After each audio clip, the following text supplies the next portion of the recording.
An Essay on Criticism by Alexander Pope. Part 1. 'Tis hard to say, if greater want of skill appear in writing or in judging ill. But of the two, less dangerous is th offence, to tire our patience, than mislead our sense. Some few in that, but numbers err in this. 10 censure wrong for one who writes amiss. A fool might once himself alone expose, now one in verse makes many more in prose. 'Tis with our judgments as our watches, none go just alike, yet each believes his own. In poets is true genius is but rare, true taste as seldom is the critic's share. Both must alike from heaven derive their light, these born to judge, as well as those to write. Let such teach others who themselves excel, and censure freely who have written well. Authors are partial to their wit, 'tis true, but are not critics to their judgment too. Yet if we look more closely we shall find, most have the seeds of judgment in their mind. Nature affords at least a glimmering light. The lines, though touched but faintly, are drawn right.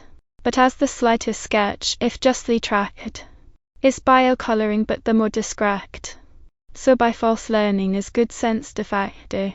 Some are bewildered in the maze of schools, and some made coxcombs nature meant but fools.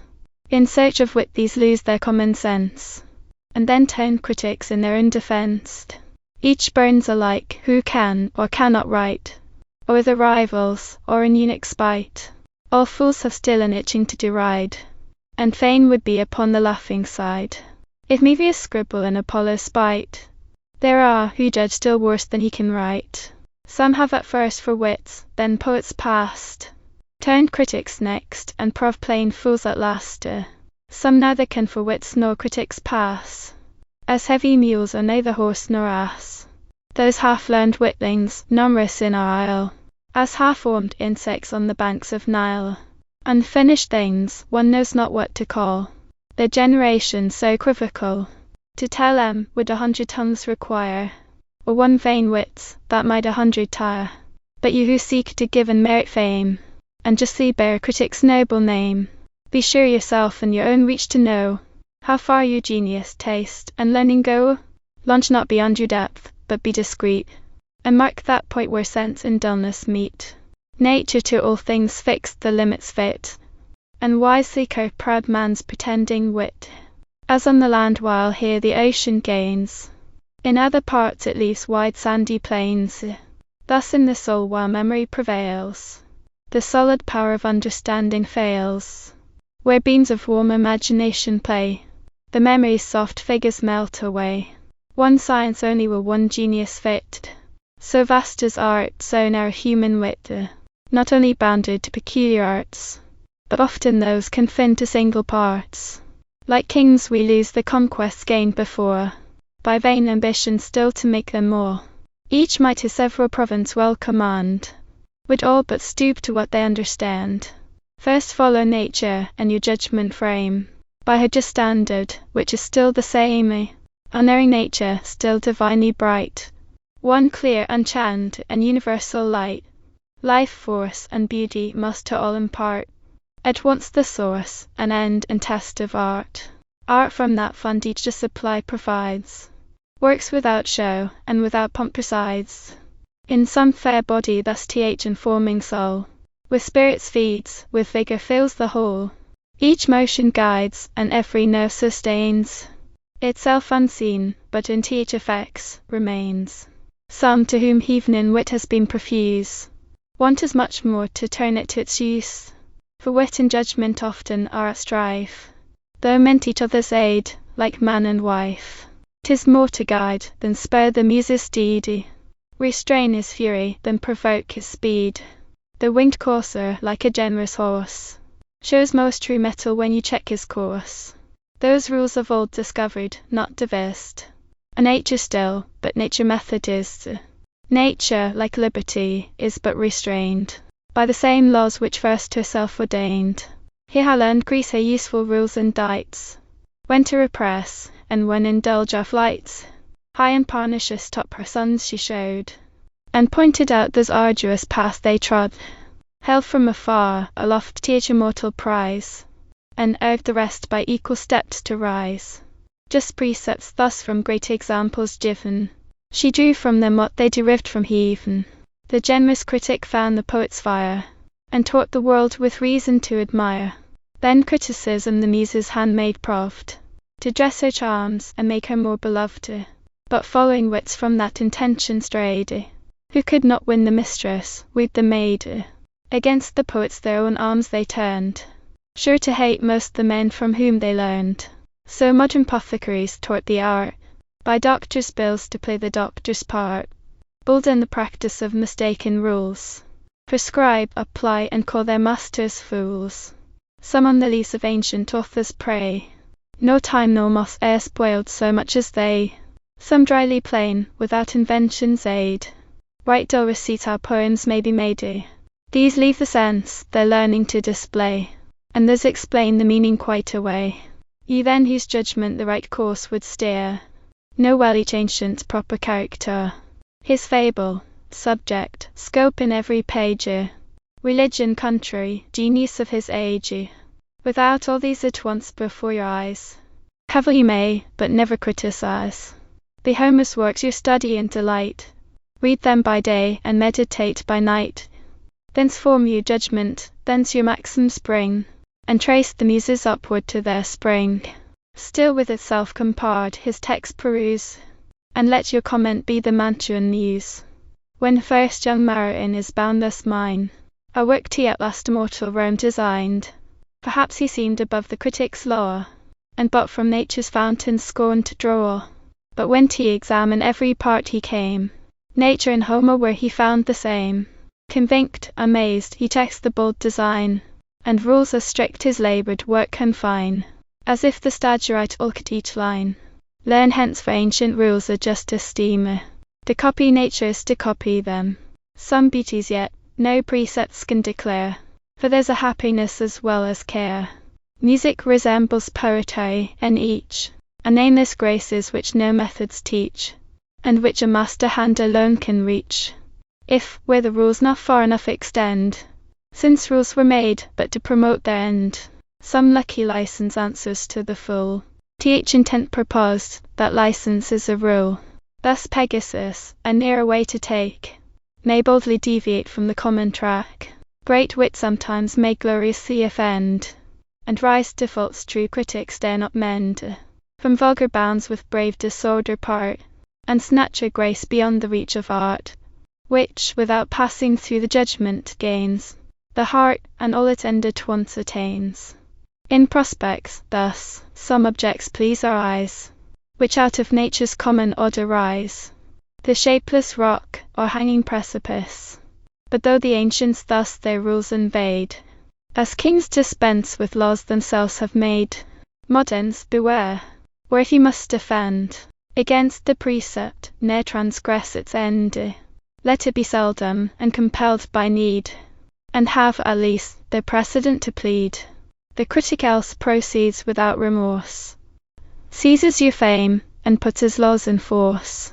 I know there are, to whose presumptuous thoughts, those free beauties even in them seem faults. Some figures monstrous and misshapen appear, considered singly, or beheld too near, which, but proportion to their light, or place, due distance reconciles to form and grace. A prudent chief not always must display his powers in equal ranks and fair array, but with occasion and the place comply, conceal his force, nay seem sometimes to fly. Those oft are stratagems which errors seem, nor is it Homer nods, but we that dream. Still green with bays each ancient altar stands, above the reach of sacrilegious hands, secure from flames, from envy's fiercer rage, destructive war, and all-involving age. See, from each clime the learned their incense bring. Here, in all tongues consenting paeans ring. In praise so just let every voice be joined, and fill the general chorus of mankind. Hail, bards triumphant, born in happier days, immortal heirs of universal praise, whose honours with increase of ages grow, as streams roll down, enlarging as they flow. Nations unborn your mighty name shall sound, and worlds applaud that must not yet be found. O may some spark of your celestial fire, the last, the meanest of your sons inspire, that on weak wings from far pursues your flights, glows while he reads, but trembles as he writes. To teach vain wits a science little known, he admires superior sense and doubt their own. Part 2. Of all the causes which conspire to blind man's erring judgment and misguide the mind, what the weak head with strongest bias rules is pride, the never-failing vice of fools. Whatever nature has in worth denied, she gives in large recruits of needful pride. For as in bodies, thus in souls, we find what once in blood and spirits swelled with wind. Pride, where wit fails, steps into our defence, and fills up all the mighty void of sense. If once right reason drives that cloud away, truth breaks upon us with resistless day. Trust not yourself, but your defects to know. Make use of every friend and every foe. A little learning is a dangerous thing. Drink deep, or taste not the Pierian spring. The shallow draughts intoxicate the brain, and drinking largely sobers us again. Furred at first sight with what the muse imparts, in fearless youth we tempt the heights of arts, while from the bounded level of our mind, short views we take, nor see the lengths behind, but more advanced, behold with strange surprise, new distant scenes of endless science rise. So pleased at first, the towering Alps we try, mount o'er the vales, and seem to tread the sky. Th eternal snows appear already past, and the first clouds and mountains seem the last. But those attained, we tremble to survey the growing labours of the lengthened way. Th increasing prospect tires our wandering eyes.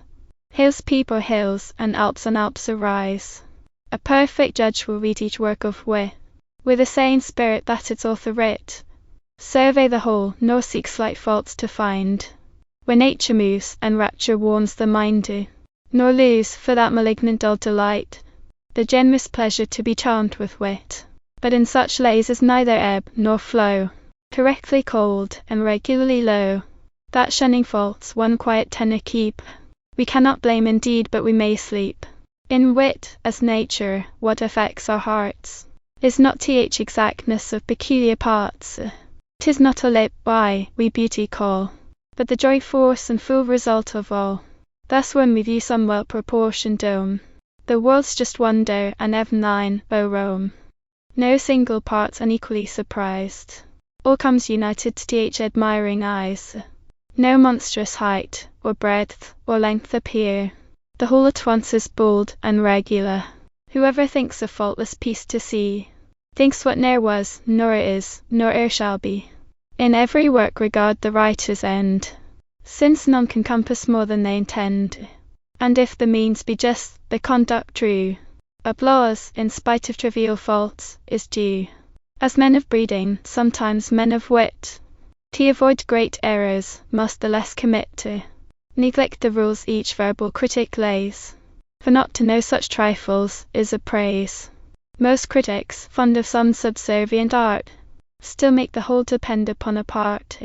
They talk of principles, but notions prize, and all to one loved folly sacrifice. One summer time, La Mancha's night, they say, a certain bard encountering on the way, discoursed in terms as just, with looks as sage, as Archidemus of the Grecian stage, concluding all would disparate sots and fools, who durst depart from Aristotle's rules. Arthur, happy in a judge so nice, product his play, and begged the knight's advice, made him observe the subject and the plot, the manners, passions, unities, what not, all which exact a rule were brought about, were but a combat in the list left out. What? Leave the combat out? Exclaims the knight. Yes, or we must renounce the stagirite. Not so by heaven, he answers in a rage. Knights, squires, and steeds must enter on the stage. So vast a throng the stage can ne'er contain. Then build anew, or act it in a plain. Thus critics, of less judgment than caprice, curious not knowing, not exact, but nice, form short ideas and offend in arts, as most in manners by a love to parts. Some to conceit alone their taste confine, and glittering thoughts struck out at every line, pleased with a work where nothing's just or fit, one glaring chaos and wild heap of wit. Poets, like painters, thus unskilled to trace the naked nature and the living grace. With gold and jewels cover every part, and hide with ornaments their one of art. True wit is nature to advantage dressed, what oft was thought, but ne'er so well expressed. Something whose truth conveyed at sight we find, that gives us back the image of our mind. As shades more sweetly recommend the light, so modest plainness sets off sprightly wit. For works may have more wit than does them good, as bodies perish through excess of blood. Others for language all their care express, and value books, as women men for dress. Their praise is still, the style is excellent, the sense they humbly take upon content. Words are like leaves, and where they most abound, much fruit of sense beneath is rarely found. False eloquence, like the prismatic glass, its gaudy colours spreads on every place. The face of nature we no more survey, all glares alike, without distinction gay. But true expression, like th unchanging sun, clears and improves whate'er shines upon. It gilds all objects, but it alters none. Expression is the dress of thought, and still appears more decent, as more suitable. A vile conceit in pompous words expressed is like a clown in regal purple dressed. For different styles with different subjects sought, as several guards with country, town, and court. Some by old words to fame have made pretence, ancients in phrase, mere moderns in their sense. Such laboured nothings in so strange a style, amaze th unlearned, and make the learned smile. Unlucky, as fun goes so in the play, these sparks with awkward vanity display what the fine gentleman wore yesterday, and but so mimic ancient wits at best. As apes are grandsires, in their doublets dressed. In words, as fashions, the same rule will hold, alike fantastic, if too new or old. Be not the first by whom the new are tried, not yet the last to lay the old aside, but most by numbers judge a poet's song, and smooth or rough, with them is right or wrong. In the bright muse though thousand charms conspire, her voice is all these tuneful fools admire, who haunt Parnassus but to please their ear, not mend their minds as some to church repair, not for the doctrine, but the music there. These equal syllables alone require, though oft the ear their open vowels tire, while expletives their feeble aid do join, and 10 low words oft creep in one dull line, while they ring round the same unvaried chimes, with sure returns of still expected rhymes. Where you find the cooling western breeze, in the next line it whispers through the trees. If crystal streams with pleasing murmurs creep, the reader's threatened not in vain with sleep. Then, at the last and only couplet fraught with some unmeaning thing they call a thought, a needless Alexandrine ends the song, that, like a wounded snake, drags its slow length along. Leave such to tune their own dull rhymes, and know what's roundly smooth, or languishingly slow, and praise the easy vigour of a line, with Denham's strength and Wooler's sweetness join. True ease in writing comes from art, not chance, as those move easiest who have learned to dance. 'Tis not enough no harshness gives offence, the sound must seem an echo to the sense. Soft is the strain when zephyr gently blows, and the smooth stream in smoother numbers flows, but when loud surges lash the sounding sheer, the hoarse, rough verse should like the torrent roar. When Ajax drives some rock's vast weight to throw, the line too labours, and the words move slow. Not so, when swift Camilla scours the plain, flies o'er each unbending corn, and skims along the main. Hear how Timotheus buried lay surprise, and bid alternate passions fall and rise, while, at each change, the son of Libyan Jove now burns with glory, and then melts with lover. Now his fierce eyes with sparkling fury glow, now sighs steal out, and tears begin to flow. Persians and Greeks like turns of nature found, and the world's victor stood subdued by sound. The power of music all our hearts allow, and what Timotheus was, is dried in now. Avoid extremes, and shun the fault of such, who still are pleased too little or too much, at every trifle scorn to take offence. That always shows great pride, or little sense. Those heads, our stomachs, are not sure the best, which nor see it all, and nothing can digest. Yet let not each gay turn thy rapture move, for fools admire, but men of sense approve, as things seem large which we through mist descry. Dullness is ever apt to magnify some foreign writers, some our own despise. The ancients only, or the moderns prize. Thus wit, like faith, by each man is applied to one small sect, and all are damned beside. Meanly they seek the blessing to confine, and force that sun but on a part to shine, which not alone the southern wit sublimes, but ripens spirits in cold northern climes, which from the first has shone on ages past, enlights the present, and shall warm the last. Though each may feel increases and decays, and see now clearer and now darker days. Regard not then if wit be old or new, but blame the false, and value still the true. Some ne'er advance a judgment of their own, but catch the spreading notion of the town. They reason and conclude by precedent, and own stale nonsense which they ne'er invent. Some judge of authors' names, not works, and then nor praise nor blame the writings, but the men. Of all this servile herd, the worst is he that in proud dullness joins with quality, a constant critic at the great man's board, to fetch and carry nonsense for my lord. What woeful stuff this madrigal would be in some starved hackney sonneteer or me! But let a lord once own the happy lines, how the wit brightens, how the style refines. Before his sacred name flies every fault, and each exalted stanza teems with thought. The vulgar thus through imitation err, as oft the learned by being singular. So much they scorn the crowd, that if the throng by chance go right, they purposely go wrong. So schismatics the plain believers quit, and are but damned for having too much wit. Some praise at morning what they blame at night, but always think the last opinion right. Amused by these is like a mistress sust. This hour she's idle is, the next a buzz to, while their weak heads, like towns unfortified, twixt sense and nonsense daily change their side. Ask them the cause, they're wiser still, they say, and still tomorrow's wiser than today. We think our fathers fools, so wise we grow. Our wiser sons, no doubt, will think us so. Once school divines this zealous isle all spread, who knew most sentences, was deepest read. Faith, gospel, all, seemed made to be disputed, and none had sense enough to be confuted. Scotists and Thomas now in peace remain, amidst their kindred cobwebs in Duck Lane. If faith itself has different dresses worn, what wonder modes in which should take their turn? Oft, leaving what is natural and fit, the current folly proves the ready wit, and authors think their reputation safe, which lives as long as fools are pleased to laugh. Some valuing those of their own side or mind, still make themselves the measure of mankind. Fondly we think we on our merit then, when we but praise ourselves in other men.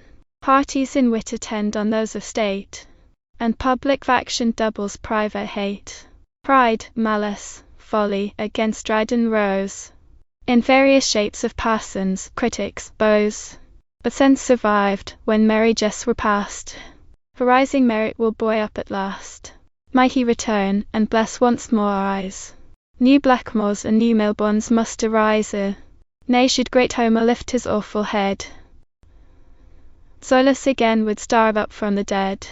Envy will merit, as its shade, pursue, but like a shadow proves the substance true. For envied wit, like sol eclipsed, makes known th opposing body's grossness, not its own. When first that sun too powerful beams displays, it draws up vapours which obscure its rays. But even those clouds at last adorn its way, reflect new glories, and augment the day. Be thou the first true merit to befriend, his praise is lost, who stays till all commend.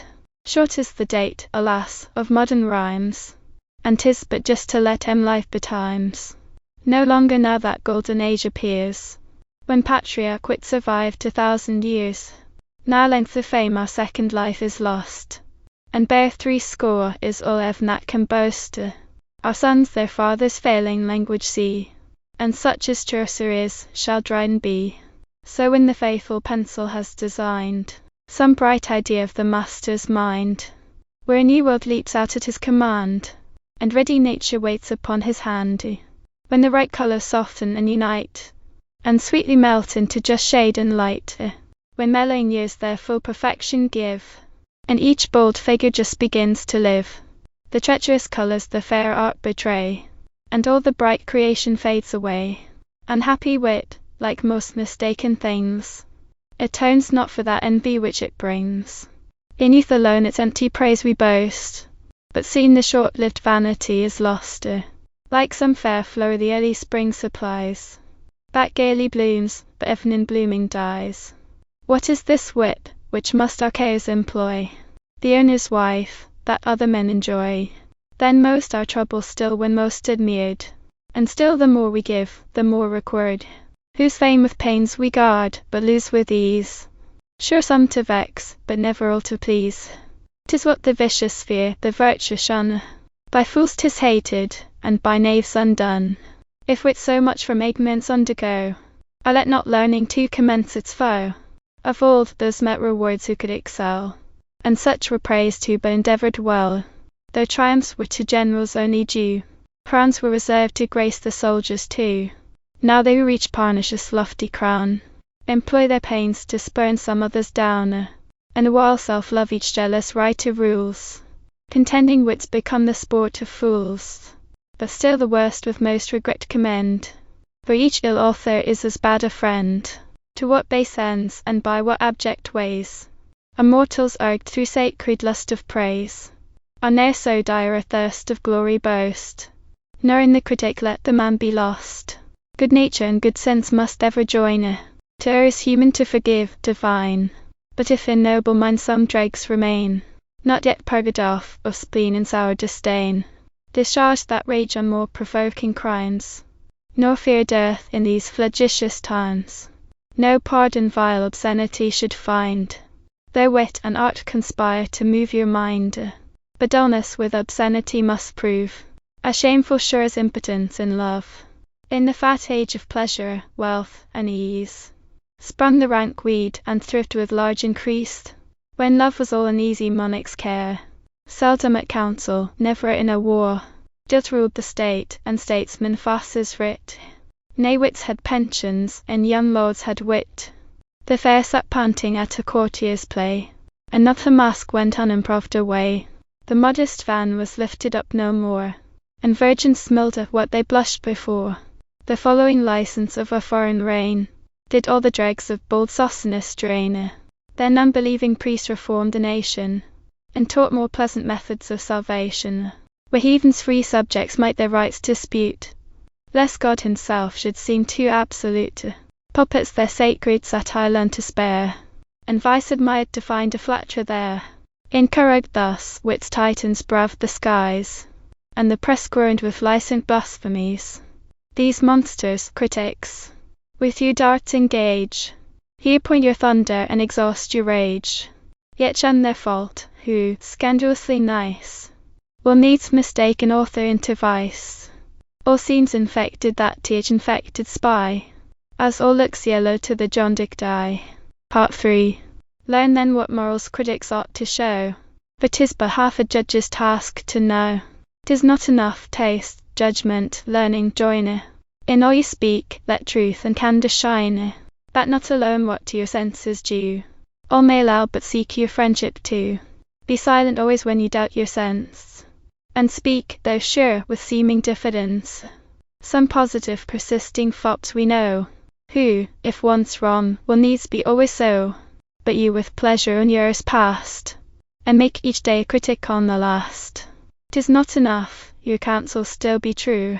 Blunt truths more mischief than nice falsehoods do. Men must be taught as if you taught them not, and things unknown proposed as things forgot. Without good breeding, truth is disapproved. That only makes superior sense beloved. We need goods of advice on no pretence, for the worst avarice is that of sense. With mean complacence ne'er betray your trust, nor be so civil as to prove unjust. Feed not the anger of the wise to raise, those best can bear reproof who merit praise. Too well might critics still this freedom take, but a Pious reddens at each word you speak, and stares, tremendous, with a threatening eye, like some fierce tyrant in old tapestry. For most attacks an honourable fool, whose right it is, uncensured, to be dull. Such, without wit, are poets when they please, as without learning they can take degrees. leave dangerous truths to unsuccessful satires, and flattery to fulsome dedicators, whom, when they praise, the world believes no more than when they promise to give scribbling o'er. 'Tis best sometimes your censure to restrain, and charitably let the dull be vain. Your silence there is better than your spite, for who can rail so long as they can write? Still humming on, their drossy course they keep, and lashed so long, like tops, are lashed asleep. False steps but help them to renew the race, as after stumbling, jades will mend apace. What crowds of these, impenitently bold, in sounds and jingling syllables grown old, still run on poets, in a raging vein, even to the dregs and squeezings of the brain, strain out the last, dull droppings of their sense, and rhyme with all the rage of impotence. Such shameless bards we have, and yet 'tis true, they're as mad, are bending critics too. The bookful blockhead, ignorantly read, with loads of learned lumber in his head, with his own tongue still edifies his ears, and always listening to himself appears. All books he reads, and all he reads assails, from Dryden's fables down to D'Urfey's tales. With him, most authors steal their works, or buy. Goethe did not write his own dispensary. Name a new play, and he's the poet's friend. They showed his faults, but when would poets mend? No place so sacred from such fops is barred, nor is Paul's church more safe than Paul's churchyard. Nay, fly to altars, though they'll talk ye dead, for fools rush in where angels fear to tread. Distrustful sense with modest caution speaks, it still looks home and short excursions makes, but rattling nonsense in full volleys breaks, and never shocked and never turn aside, bursts out, resistless, with a thundering tide. But where's the man who counsel can bestow, still pleased to teach and yet not proud to know, unbiased, or by favour or by spite, not dully prepossessed, nor blindly right, though learned, well-bred, and though well-bred, sincere, modestly bold and humanly severe, who to a friend his faults can freely show, and gladly praise the merit of a foe, blessed with a taste exact, yet unconfined, a knowledge both of books and humankind, generous converse, a soul exempt from pride, and love to praise, with reason on his side. Such once were critics, such the happy few, Athens and Rome in better ages knew. The mighty Stagirite first left the shore, spread all his sails, and durst the deeps explore. He steered securely, and discovered far, led by the light of the Maeonian star. Poets, a race long unconfined and free, still fond and proud of savage liberty, received his laws and stood convinced 'twas fit, who conquered nature should preside o'er wit.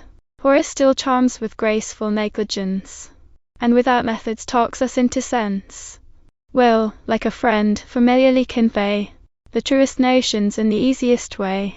He who supreme in judgment, as in wit, might boldly censure, as he boldly writ, yet judged with coolness, though he sung with fire. His precepts teach but what his works inspire. Our critics take a contrary extreme, they judge with fury, but they write with phlegm. Nor suffers Horace more in wrong translations, by wits, than critics in his wrong quotations. See Dionysius Homer's thoughts refine, and call new beauties forth from every line. Fancy and art and gay Petronius please, the scholar's learning with the courtier's ease. In grave Quintilian's copious work we find the justest rules and clearest method join you. Thus useful alms in magazines we place, all ranged in order and disposed with grace, but less to please the eye than arm the hand, still fit for use and ready at command. The bold Longinus, all the nine inspire, and bless their critic with a poet's fire. An ardent judge, who's zealous in his trust, with warmth gives sentence, yet is always just, whose own example strengthens all his laws, and is himself that great sublime he draws. Thus long succeeding critics justly reign, license repressed, and useful laws ordained. Learning in Rome alike in empire grew, and art still followed where her eagles flew.